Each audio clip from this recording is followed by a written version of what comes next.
Bismillahirrahmanirrahim. Alhamdulillahi Rabbil Alamin.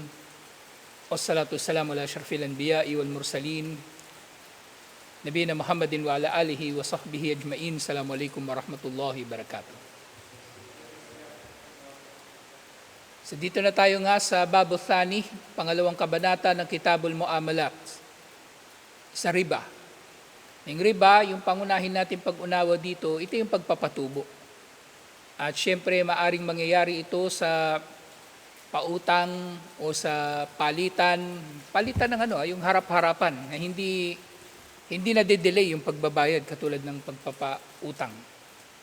Pero nga, ang pinakakilalang anyo nito talaga ay doon nga sa pautang na may pagpapatubo, 5-6 at iba pang mga katulad nito.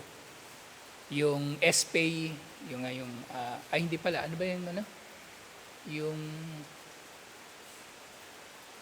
yun nga yata yung SPay na SPay later, kumbaga na utang ka ng ShopeePay tapos babayaran mo ng ShopeePay na may tubo na. So riba yun.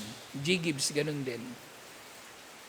Pero kung ito ay installment na kumbaga tataas ang presyo, kung ito ay bibilhin ng installment, walang problema. Pero kung pera sa pera, yun ang may problema. Pera sa pera. O may parehong anyo ng mga tukoy na merong riba dito. Pero kung halimbawa nga doon sa installment, malinaw na yun, natalakay natin, pera sa sasakyan, pera sa bahay, walang problema. Ang problema, yung mga housing loan, car loan, kasi yung pinapautang talaga sa'yo ng bangko, pera. Pero kung ang papautang sa'yo ng bangko, sasakyan, katulad ng kung paano kang kukuha ng motor sa motor trade o sasakyan sa Toyota, inshallah walang riba doon. Hindi nga natukoy natin nung nakaraan, yung mga kasamaan ng riba at panghuli na nababanggit, kamaan na fihi kat'an lil ma'rufi bainan nas. Sa pamagitan ng riba ay napuputol ang kabutihan ng tao sa isa't isa. May kita natin, pinakasakim na mga tao yung nagpapautang ng may patubo. Pinakawalang awa. Kumbaga may kita ninyo na nawawala sa kanila yung kanilang pagiging tao. Sa sino man na nagpapautang ng may patubo. Kasi yung habol niyan, yung kumita sa kanyang kapwa, tao. Siyempre, nandun pa nga sa kanya yung panlilinlang ni Satanas na inakala niya, bayani pa siya bayani ang tingin niya sa sarili niya. Kasi, iniisip niya nakatulong siya sa tao. O maaaring meron ng umuunlad sa pamagitan ng pagpapautang niya. Pero mas marami ay nagdurusa dahil sa kanyang pagpapautang ng may patubo. At ito nga, ang riba na ito, wasaddan libabil kardil hasan, ito ay hadlang sa pinto ng magandang pagpapautang. Yung nagpapautang ka ng merong malasakit, hindi ka nanggigipit sa paniningil. Yan nga yung nagpapautang na nanggigipit lang din naman sa paniningil, hindi yun kardon hasan. Hindi yun kardon hasan na matutukoy, mabuting pagpapautang. Maaring yun pa nga ay pakana para magkakaroon yung tao ng utang na loob sa iyo, iba't iba pang mga kasamaan na gawain din ng masasamang tao, gawain ng pinakamaramot sa mga tao. Kasi sa totoo niyan, yung mga tao, kung ano yung kasamaan nila, sila ang pinakamatindi o pinakamahusay sa pag-aangkin ng kabaligtaran nito. Yung mga mararamot, sila yung pinakamatitindi mag-angkin ng pagiging mapagbigay. Sabihin niyan lagi, pinautang kita, o pinagbigyan kita, o meron akong binigay na ganyan. Pero hindi niya nakikita yung sarili niyang kadamutan. Nakita niya yung nagkautang sa kanya, may pera ka na pala, bayaran mo na yung utang mo. Bayaran mo na yung utang mo, ganun siya maniningil. So, kukonsensyahin ka niya. Makakita lang siya ng konting luwag sa iyo, naniningil agad. Ganun yung madadamot. Mga duwag, ganun din. Ang pinakamatinding mag-angkin ng katapangan, yung mga duwag. Kung akala mo magsalita kung sino. So yung tao, madalas, ang pinakamatindi sa pag-aangkin ay yung walang katangian na ganun. Kumbaga, kabaligtaran ang kanilang pagkatao. Pinakamatindi na mag-angkin ng pagiging matuwid.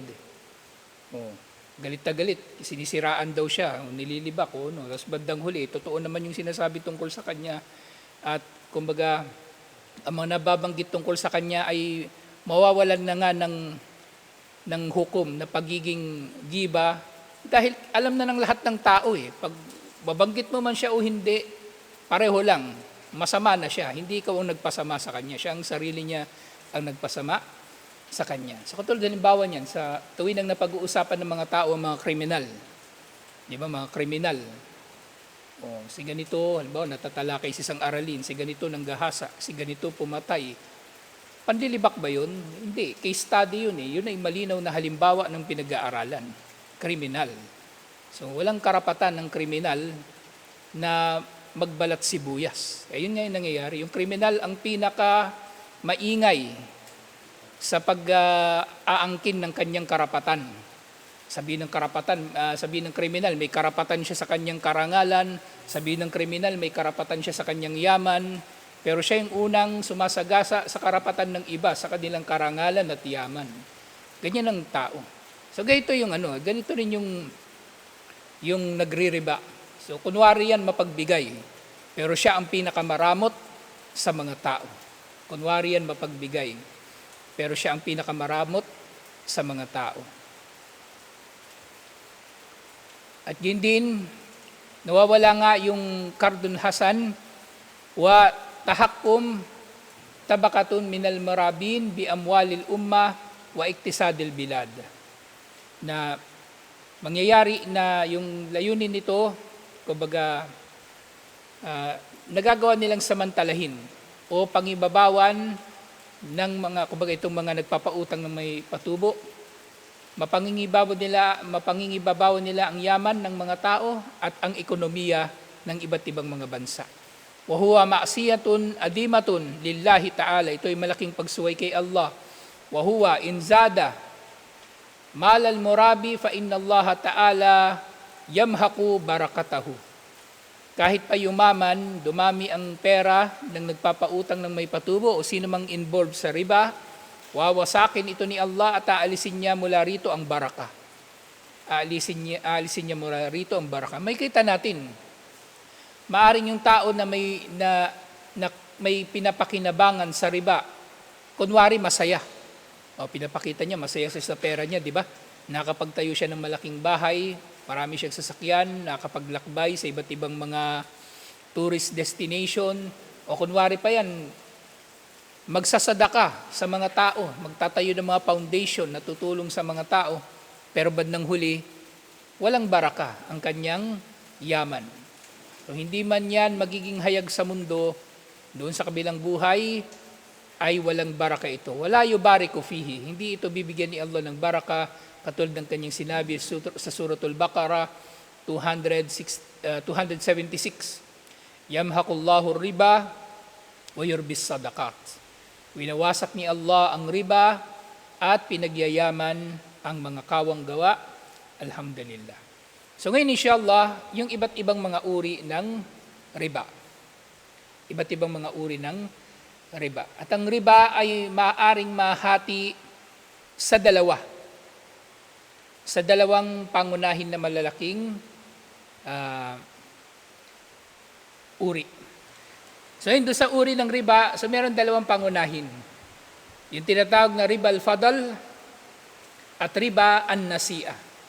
Riba al-fadl, alif, lam, fa, dod, at lam. Fadl. Riba al-fadli. At yung pangalawa, riba an-nasi'a. Nasi'a, alif, nun, alif, lam, nun, sin, hamza, at ta'ul marbuta. So, unahin natin inshallah yung riba al-fadl. Ito nga, az-ziyadatu fi ahdil badalain. Ar-ribawain al-muttafiqaini jinsan. Ito ang, kumbaga, dagdag daw sa isa sa dalawang ipinagpalit na nagkasundo sila na ipagpalit nilang dalawa. So dito dalawa yung nagkakasundo. Yung isa, magkakaroon siya ng dagdag na papakinabangan, pero pareho yung kanilang pinagpapalitan, parehong uri, pareho ng uri. So halimbawa nito, mitaluhu, an yashtari shaksun min akhar alfasa min al-kamhi bi alfi wa mi'atay sa minalkamihi. Halimbawa nito, ang ginamit ditong salita, shira, pagbili. Pero ang katotohanan niyan, nagpalitan lang sila, parang swap ang mangyayari, swap. Kasi walang pera na, yung pera na nukud na nakikilala natin ngayon. Peso, dollar, yen, walang ganon. Talagang nagpalitan sila. At ang pinagpapalitan nila, magkaparehong uri. Magkaparehong uri. So, halimbawa niyan, yung isa, tawagin na lang natin yung isa na bumibili. Sabi niya, bibili daw yung isang tao sa isa pang tao ng 1,000 sa ng trigo. 1,000 salop ng trigo. Ang ibabayad niya, yung taong bumibili, ang ibabayad niya doon sa bibilhan niya ng 1,000 salop ng trigo, 1,200 na salop ng trigo. So parehong trigo, parehong trigo.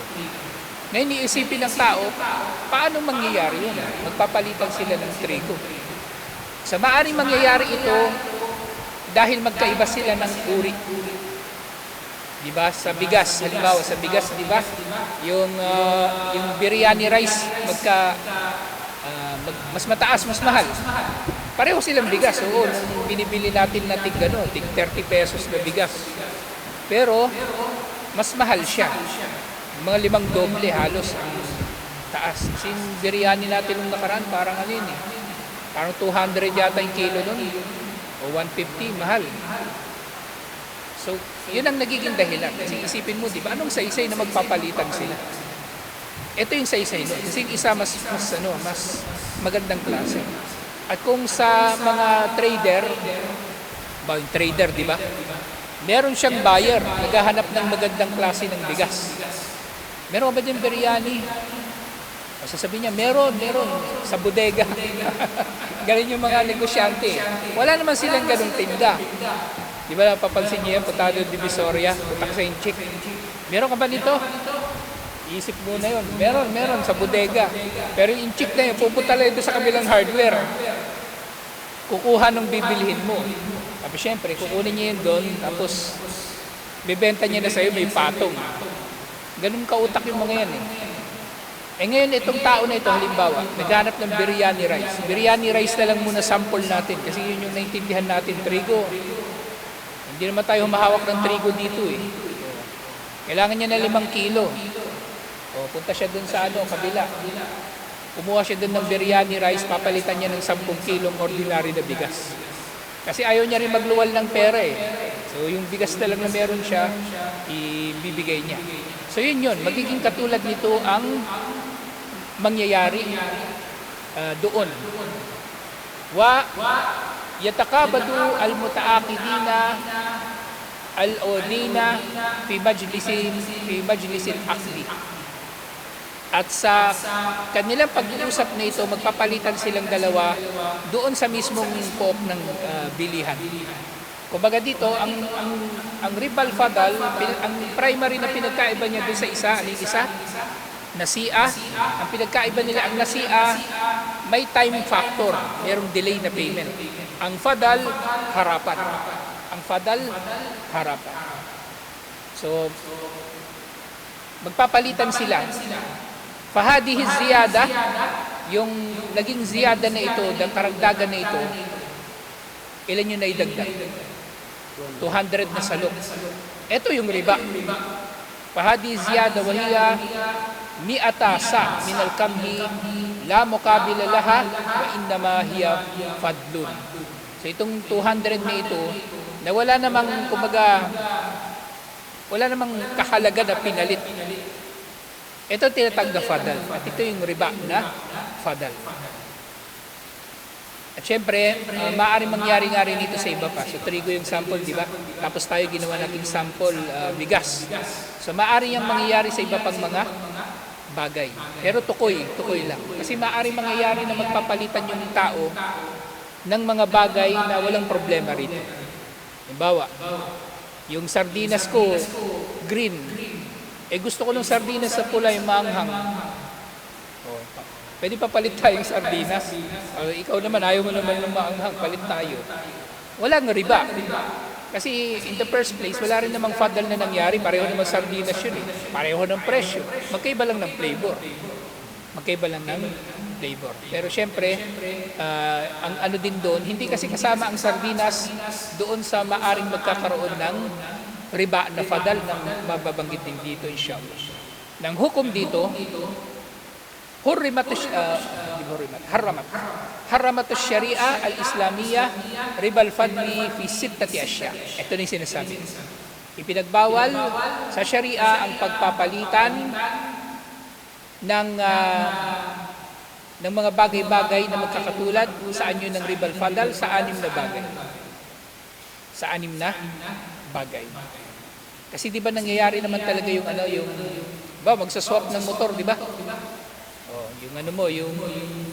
Yung motor mo, Raider, papalit mo sa Supremo, mas mahal yung Raider, di ba? Pareho sila ng taon, pareho ng sabihin na natin, ng kinis. Pero syempre, yung may dala ng Supremo, maaaring magdadagdag siya ng pera. Hindi yun maaaring hindi magiging fadal kasi hindi nga siya kasama rin dito. O kahit pasabihin natin na halimbawa, wala nang dagdag na cash, di ba? Yung makikiswap ng Supremo, wala nang dagdag na cash kasi mangyari, yung Raider, mas luma. Yung Raider, sabihin natin, yung Raider, 2010 na model, 13 years old na. Yung Supremo mo, 5 taon lang. O nagkausap kayo na mag-swap ng wala nang dagdag na pera. So, pwedeng ganun. Kasi hindi naman siya napapabilang dito sa magiging fadal. So, 6 asya. الذهب والفضة والبر والشعير والتمر والملح. Ano yung dahab?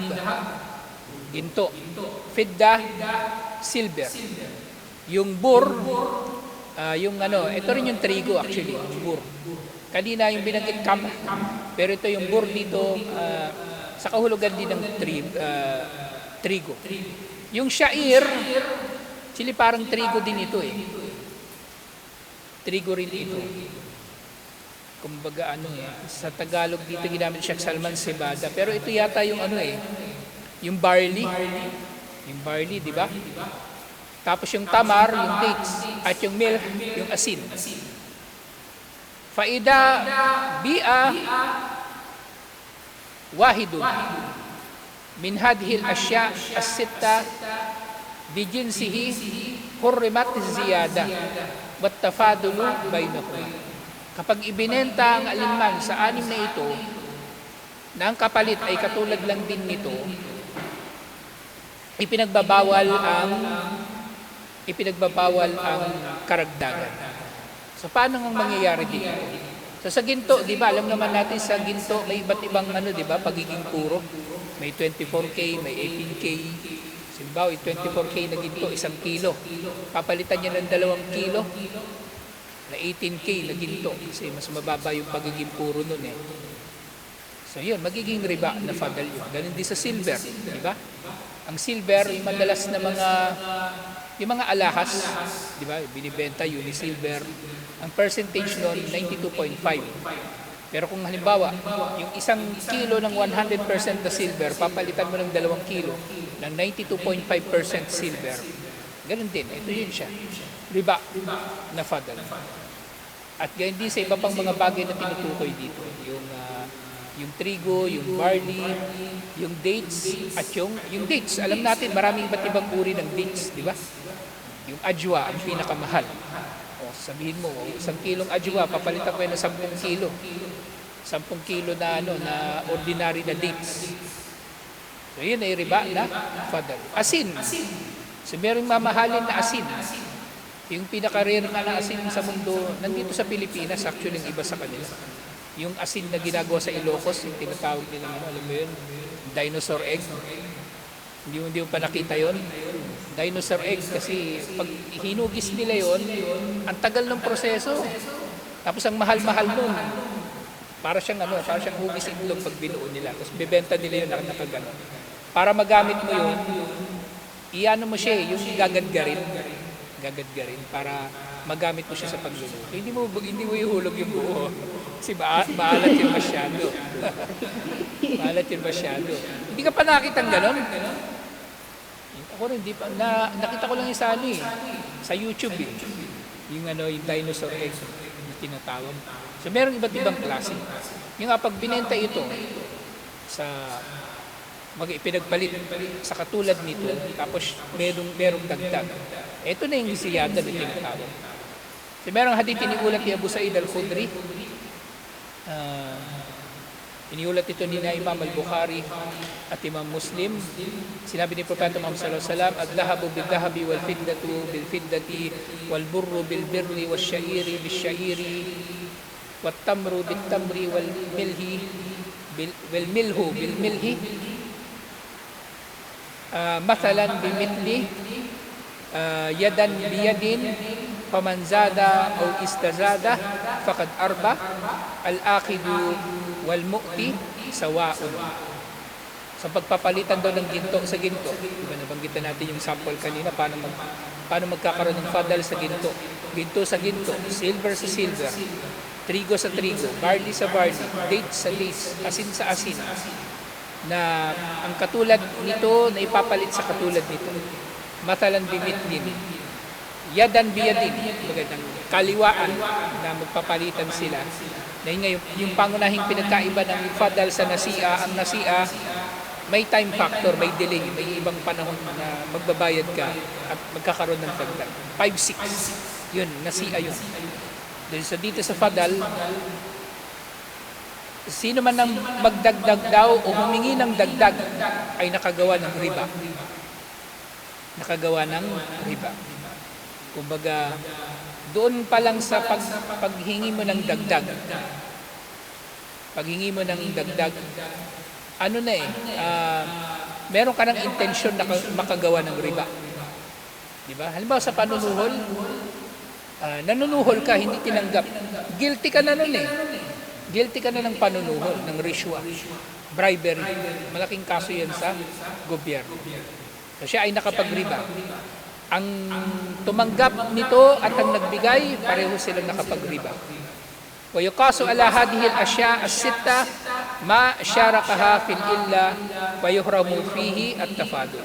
So bukod dito, sa anim na ito, maari pang magkakaroon ng kung ang kanilang anyo ay katulad halos ng anim na natukoy. So kapag nagkaroon ng palitan na merong dagdag, so yun ay kumbaga may tuturing din na riba. Fa'illatur riba fi hadhihi al-ashya, kumbaga magkakaroon dito ng ng illa. Kumbaga kung yung dahilan na naituturing na riba yung anim na yun, at magkakaroon din ng iba pang mga bagay na mayroong ganung dahilan, so maaring magkakaroon din ng fadal. Halimbawa, al-kilo wal wazan. So halimbawa yung timbang, isang bagay na sinukat sa timbang, papalitan mo ng isang parehong bagay na sinukat sa iba pang timbang, halimbawa. So maaring magiging ganun. Fayahramut tafadul fi kulli makilin wa mawzun. So pinagbabawal daw ang anumang tafadul sa mga bagay-bagay na natitimbang. So maaring magkakaroon ng pagbabawal sa mga bagay na ito, na ipinagbabawal yung pagdaragdag doon sa kung ano man ang ipinapalit sa kapareho nito na bagay. Sa kapareho nito na bagay. Alhamdulillah. Sa nasi'a, huwa ziyadatu fi ahadil awdaini muqabil ta'khir ad-dafn. Ito daw yung pagdaragdag sa ibinabayad, sa kumbaga magkaparehong pinagpapalitan nila na mayroong delay sa payment. So hindi siya, kanina yung fadal, yadun biyadin, kaliwaan. Pero ito hindi. Saka na siya babayaran. Yung nga, ta'khirud dafn o ta'khirul qabd fi bai'i kulli jinsaini ittafaqa fi illatin ribal fadl laysa ahaduhuma naqdan. So kung silang dalawa ay halimbawa nagkasundo na magpapalitan. So maaring ito ay kumbaga magpapalitan ng anumang bagay at ang ibabayad ay delayed o ang kumbaga yung binili ay delayed din na ibibigay. So ito katulad lamang din ng riba al-fadl. Ito ay magiging riba na tinutukoy. Na kumbaga doon sa riba al-fadl, kumbaga kung yung riba ng fadl ay riba na, so ito ay riba din. At maaari ding mangyayari na magkakaroon ng riba kahit ang isa sa kanila ay hindi pera. Sa halimbawa nga dito, metaluhu an yabi'a shakhsun alfasa min al-kamhi bi alfi mi'atay sa min al-kamhi limuddati sana. So, kumbaga yung kanina nga, parang ano din to fadl. Pero yung fadl, kaliwaan. Pero dito magkakaroon ng fadl o magkakaroon ng nasi'a dahil sa pagde-delay ng bayad. So, halimbawa katulad ng sample kanina. May magbebenta ng 1,000 salop ng trigo. Na ang kapalit nito ay 1,200 na salop ng trigo na babayaran sa loob ng 1 taon. Patakunu ziyadatu muqabil imtidadul ajal.